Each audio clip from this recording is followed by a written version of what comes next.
Welcome बच्चों। बेटा AP का एक बहुत ही ब्यूटीफुली डिजाइंड क्वेश्चन हम लोग ये डिस्कस करते हैं, है ना।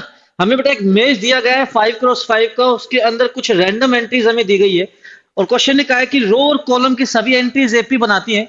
तो आपको सभी एंट्री को सॉल्व करना है। बहुत अच्छा सवाल है ना। तो स्टार्ट करते हैं। तो बेटा मैंने इसमें पहले रो 1 को यूज करना शुरू किया। क्यों किया? क्योंकि उसकी पहली एंट्री 0 है। तो उससे जो एपी हम लोग यूज करेंगे थोड़ी इजी एपी आ जाएगी। तो बेटा मैंने कहा कि अगर मैं इस एपी के अंदर सेकंड टर्म को ए मान लूं तो कॉमन डिफरेंस ए आ गया। तो इसकी टर्म्स को ए, 2a, 3a, 4a लिखा जा 4a लिखा जा सकता है ना। सिमिलरली बेटा आपका जो ये वाला कॉलम है, अगर मैं इस एंट्री को बी मान लूं तो ये बी, 2b, 3b और 4b, इस तरह से आप इन नंबर्स को लिख सकते हैं। अब बेटा मैंने एपी की आइडियाज को, प्रॉपर्टीज को यूज करना शुरू किया। मैंने कहा थर्ड रो के अंदर अगर आप देखें तो बेटा जो ये मिडिल टर्म जो है ये फर्स्ट और लास्ट का सम बाय 2 हो जाएगी। तो बेटा ये आपका 2b प्लस 186/2। अगर आप इसको सोल्व करते हैं बेटा तो ये b प्लस 93 आ जाएगा, है ना।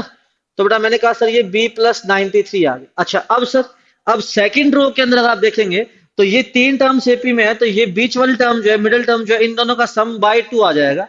तो बेटा ये टर्म आ जाएगी b प्लस 103 डिवाइड बाई 2 आ जाएगी। अच्छा जी, अब यहां से ये जो तीन टर्म्स हैं इसमें भी सेम लॉजिक से ये मिडिल टर्म जो है ये 3b प्लस 93/2 आ जाएगी बेटा, है ना।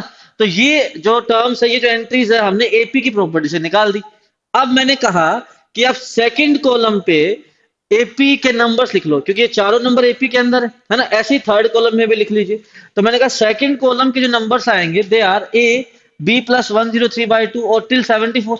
अब इसमें फर्स्ट टर्म और लास्ट टर्म का सम जो है सेकंड और सेकंड लास्ट के सम के इक्वल होता है। तो उससे बेटा ये इक्वेशन आ जाएगी ultimately a minus 2b equal to 24। ऐसे ही मैंने कहा थर्ड कॉलम में भी 2a प्लस b प्लस 93 जो है फर्स्ट और लास्ट का सम जो है ट्वाइस ऑफ मिडिल टर्म होगा। तो हमारे पास ये दो इक्वेशंस आ गई। इनको सोल्व करके बेटा हम लोग बड़े इजीली a और b की वैल्यू निकाल सकते हैं। कैसे? मैंने कहा इसको 2 से मल्टीप्लाई कर देते हैं तो ये आपका 4a प्लस 2b जो है 226 आ गया, और यहां से a माइनस 2b जो है 24 आ जाएगा।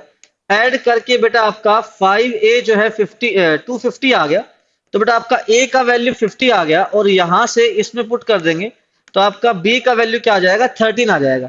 तो एपी की प्रॉपर्टीज को हम लोग ढंग से अगर यूज कर लें तो ये क्वेश्चन सोल्व हो जाता है। थैंक यू बेटा।